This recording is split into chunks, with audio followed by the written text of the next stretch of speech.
रब कल में साड़ हला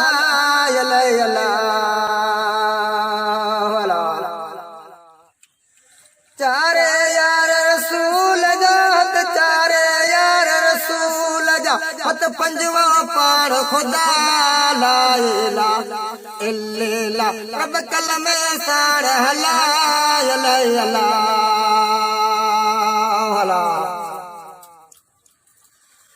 पंजे वक्त नमाज जा अल्लाह पंजे वक्त नमाज जा अल्लाह ट्री रोजा रखा ला इल्ला रब कल में साड़ हला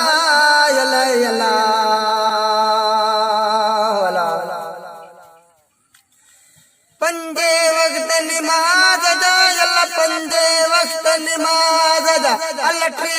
रोजा रखा ला इल्ला रब कल में साड़ हला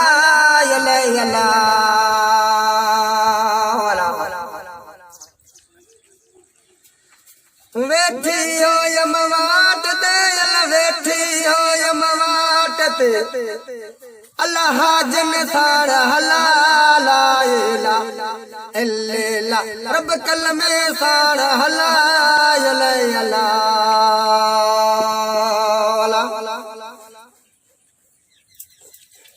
समंद्रज होते तिखड़े सिर समंद्रज होते कामिल कमदार ला इल्ला रब कल में साड़ हला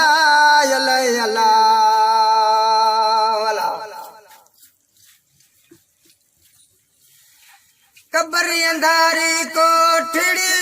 कबर अंधारी कोठड़ी हत ना है वंजन जी जाला इल्ला रब कल में साड़ हला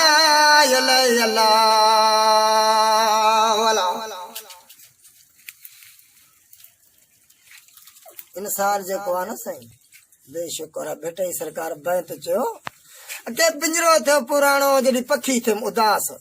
पिंजरो थियो पुराणो जॾहिं पखी थियमि उदास जंहिं घर इंसान मौजा माणे रहण न ॾींदई रात मोया मंझ मुकामिन में सिकल सलामिन कान तन न ओढ़न कपड़ो तलब न घुरनी ताम हाणे रब सोण आणे क्याम ते पसा मुंह मोहम्मद मिठड़े जो वञे हर शइ हिते रहंदो नालो अल्लाह जो इंसान छा जाऊं बाबा ठहियल बेटे ई घोट वरी बंत चवे तो हिते अगे खाकी बंदा तू खाक जात जो मिट्टी थींदो घर छड आकड़ वडई खे जडी कबर कंदी सड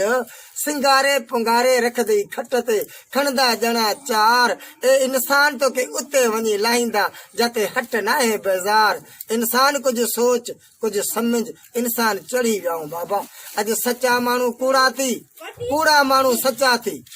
भिटई घोट चयो अके कंग सिकन पानी ला पानी पियई का गिदड़ चढ़िया घोड़े ते लोंबड़ लोडी बा भिट जो घोट लतीफ चवे पर कंहिंखे ॾियूं दा अदालती बि लॾे आ मुल्क साईं को लखनि मां हज़ारनि मां को आहिनि जंहिंजे ताले अलाह मुल्क हलाए थो न त हालात पूरा थी विया आहिनि मुंहिंजा बाबा अल्लाह करे आबाद हूंदे सदके पाक रसूल जे ईअं तरी में अदा जी बुढड़ी जो बेड़ो मालिक ने तारियो हलो बेटा ई सरकार चए थो ॾे बि डर बि कंब भी कत भी अॻियों तिखा थी तोड़ींदड़ भिट जो घोट लतीफ चवे पर उहे ॾींदड़ ॾिठा जिन जा हंध थी हज़ूर पाक मिठड़े में बाबा हिते ॾींदे अॻिना मिलंदई बिस्मिल्लाह न्याणी अल्लाह ख़ैर करे रसूल पाक मिठड़े तां ईअं साईं अॻे ते पाण था मण के मोट अल्लाह जे राम जेको मिले बिस्मिल्लाह करे 10 रुपया मिले लख अटो मिले भी लख जेको मिले खुदा जे राम वठो न्याणियूं अल्लाह करे तव्हांजा बेड़ा तारे रसूल पाक ईअं तरी आवे जे बुढड़ी जो बेड़ो मालिक ने तारियो भलाई कंदी रब साईं अल्लाह भेटई घोट वरी हिकिड़ो बैत ॿुधायूं वञाए भेटई घोट चवई थो अगे बंदा पोखणी थी ते पोख न त विंदई मध चढ़ी बंदा पोखणी थी ते पोख न त विंदई मुद चढ़ी पाणी ईंदी पाटरो जॾहिं पकी थींदी सोक भिट जो घोट लतीफ़ चवे पोइ लुणदई सारो लोक त सिकदे हिकु संग लाइ इंसान वञे थो इंसान को रोज़ो रख निमाज़ पढ़ कंहिंसां सोणी ॻाल्हि कर जे मरे त पोइ यादि ते करनि इहो इंसान